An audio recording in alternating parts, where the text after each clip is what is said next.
The Lakers plan to model their franchise on the Dodgers, and that has fans excited. But there's one element of the plan that fans don't necessarily love, and we'll tell you what that is next.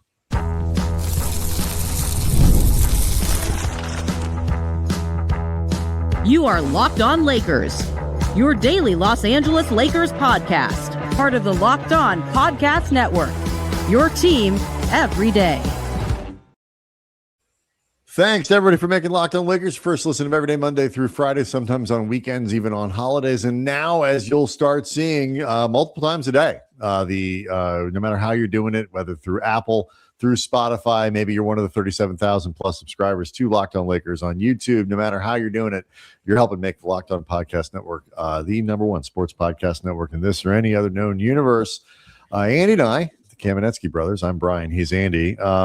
One of the things we're going to be doing going forward is providing, in addition to the show, the 5 days a week, plus sometimes on weekends, even on holidays, that you are used to receiving. We're going to be expanding the content, doing short shows like we often do on weekends after games, or live mailbags and things like that. So more opportunities to engage with the show, more opportunities to talk Lakers, listen to the Lakers, and take in Lakers content. So that's what we're going to be doing, and that's why we're here now. One thing we haven't had a chance to talk about, Andy, and it happened over the weekend, was really the first overt talk from Lakers management about using the Dodgers as a template for improving the sort of architecture and infrastructure of the Lakers. Rob Pelinka got into it in a reasonable amount of detail over the weekend, talking to the media post trade deadline, and it was interesting to hear him kind of talk through the whole thing. Yeah, some of the comments that Rob said, quote, "It's been great to have sort of outside allies and advocates looking at the Dodgers and the success they've had and what they've built over there, and being able to tap into a person like Andrew Friedman." For those who don't follow Dodgers, he's the general manager, makes all of the basketball decisions, maybe his title's president, baseball, maybe the title's president, whatever, but he runs everything. He runs everything on the baseball side for the Dodgers. Then went on to say he's so incredibly smart and has done an amazing job bringing championships to the Dodgers. So just to have another head of another team that you can, whether it's a roster move, staff move, just someone that you can talk to, has been an incredible resource. Rob later said when Mark Walter bought the team, Jeanie and I really did a deep dive with him on the sort of areas that he wants to grow and move into and be aggressive, looking at the Dodgers and how they built it out. Has sort of been a great example in North Star. And we're still going through that process of how we'll look in the offseason, what additions we'll make, but there will be some positive changes and build things out. Also worth remembering, Mark Walter was a minority owner of the Lakers before he became the majority. So he was already pretty familiar with the inner workings of the organization, and I imagine had some opinions formed that he's going to bring into this process now with Rob and Jeanie. You know, it's funny, because obviously you can't do things exactly the same way. The Dodgers have, it's a different structure between baseball and basketball. The Dodgers are obviously spending just an enormous amount of money. But, you can apply, while this exact strategies won't work, the principles do. And you can take philosophical approaches and bring them from one organization to the next. And I think this is the part that I think really excites Lakers fans, which is the idea that, part of what makes the Dodgers isn't just that they spend on Shohei Ohtani and they bring in Mookie Betts and they, trade for this guy, they trade for that. Freddie Freeman. They spend money. You want Roki Sasaki? Go get him. You want Yamamoto? You go get him. And you figure out how to do it. You run up some big bills and all that kind of stuff. But they're also the number one farm system in baseball. I believe that just came out. They did I think it was ESPN in this particular case, another yearly rankings, and the Dodgers, much to the chagrin of most people, in this case, I think we're number one, but generally are seen as having one of consistently the best farm systems. They've got one of the best highly rated scouting systems. They have a front office that's full of really smart people. Andrew Friedman's it's the opposite of the Lakers. He populates that front office and has historically with people who theoretically could take his job if things turn south. That's the model that the Dodgers can do. There is no salary cap on infrastructure in the NBA, and that is the expectation as to where the Lakers are going to start really building things out. And also, too, there had been previously a salary cap self-imposed by the Lakers in terms of their own infrastructure, because whether you want to phrase it as what they were willing to spend, what they were able to spend, I think in reality, it's a bit of both. They were both not able to spend at the level of some of the other organizations around the league.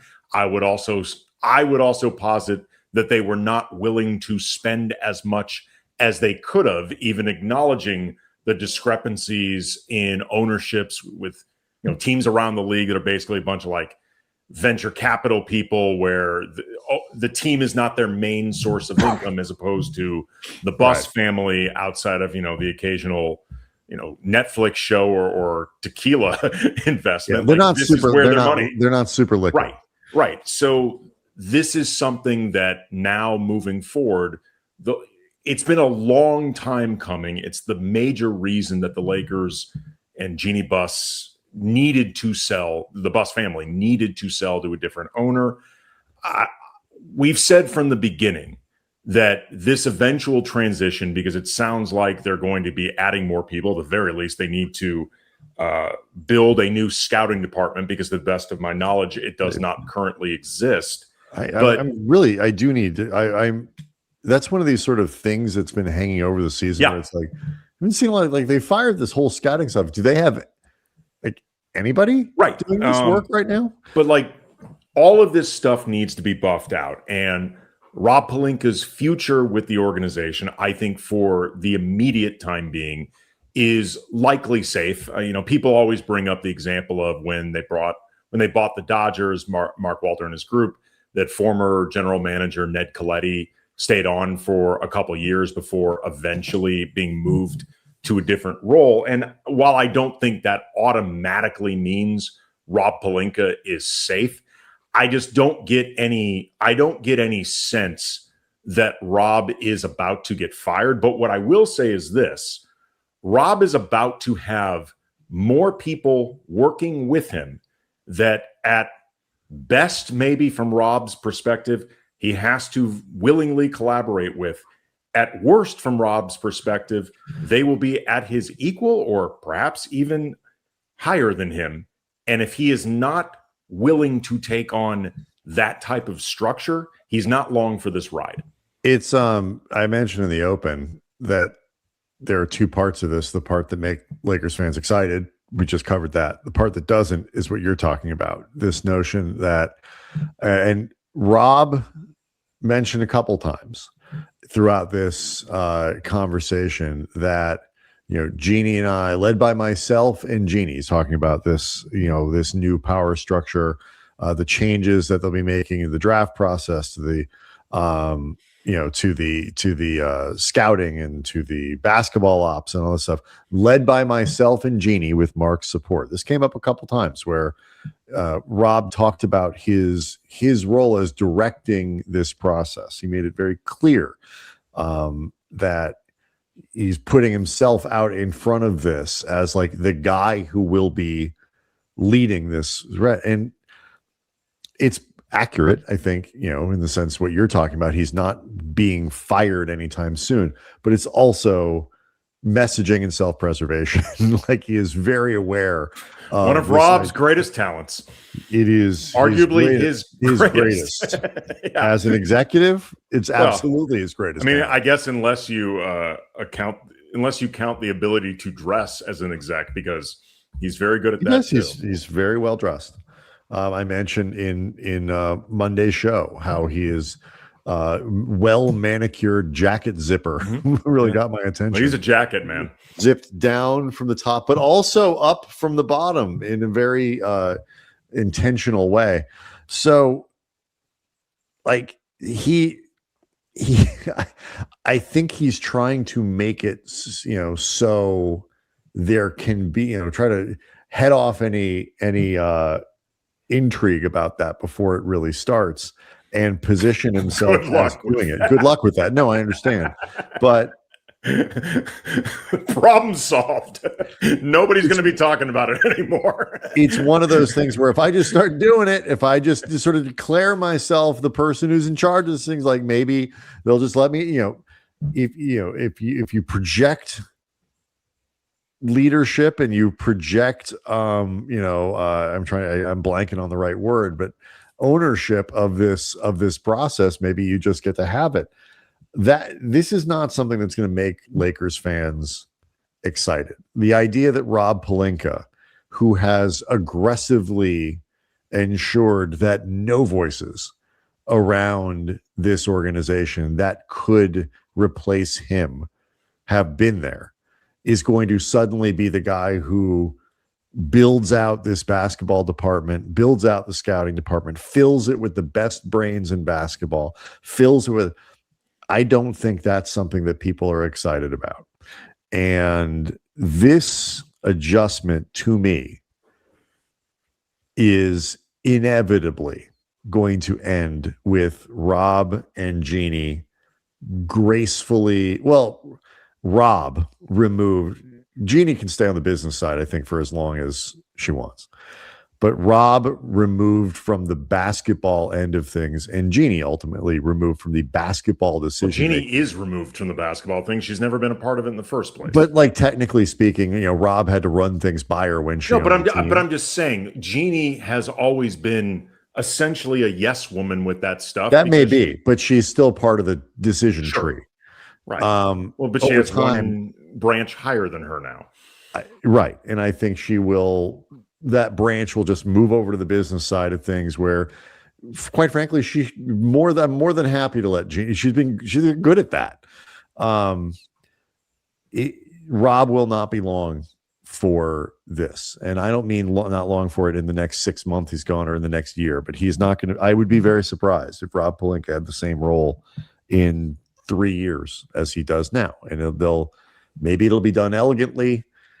Maybe it'll be like Tom Hagen visiting Frankie Five Angels in prison, and just Godfather 2. Yes, but maybe it won't be. But there's no way. If he is if he's willing to adjust, and the performance and the team performs right. I was going to say, if Rob is willing to adjust in many respects, and does well upon adjusting and does well upon collaborating, that's fair. I don't think it's out of the question, because honestly, if it was that inevitable, they would just fire him. That is a fair point.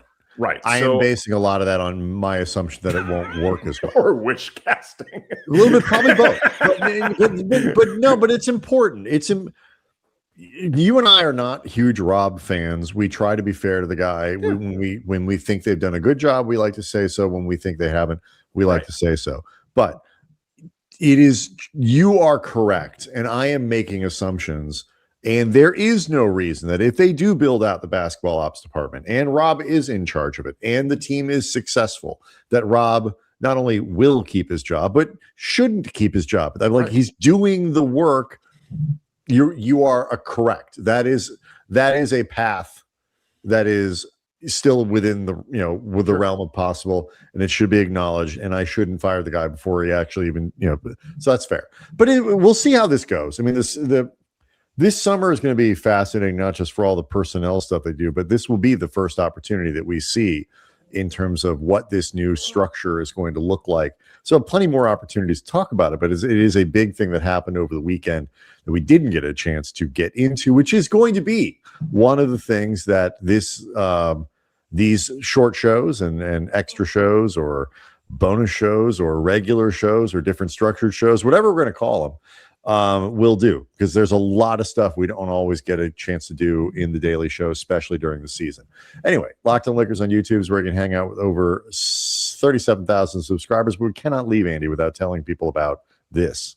Well, Locked On Lakers is brought to you by ZocDoc. Finding a doctor that you actually like can feel like discovering a diamond in the rough. You want someone in network nearby with availability, but also a doctor who listens and makes you feel comfortable, explains things clearly. Your diamond in the rough doctor exists. Finding them is easy with ZocDoc, a free app and website that helps you find and book high-quality in-network doctors so you can choose someone you truly connect with. I love that you can search for specialty or symptoms and quickly find the right fit. Being able to choose the right in-person or video visits makes scheduling way easier. Appointments usually happen within 24 to 72 hours, sometimes even same-day openings. Stop putting off those doctor visits. Go to ZocDoc.com/LockedOnNBA. Instantly book a doctor that you love. That's ZocDoc.com/LockedOnNBA, ZocDoc.com/LockedOnNBA. Thanks to ZocDoc for sponsoring this message.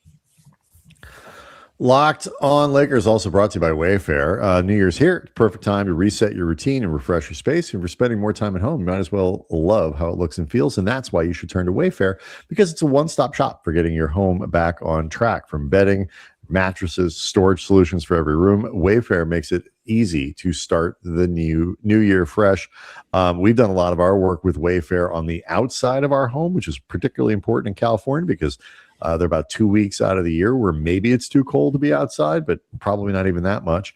So we picked up new outdoor furniture for both sides of the house, and it looks great. And the customer service has been spectacular. Shipping easy, delivery smooth, everything arrives as expected.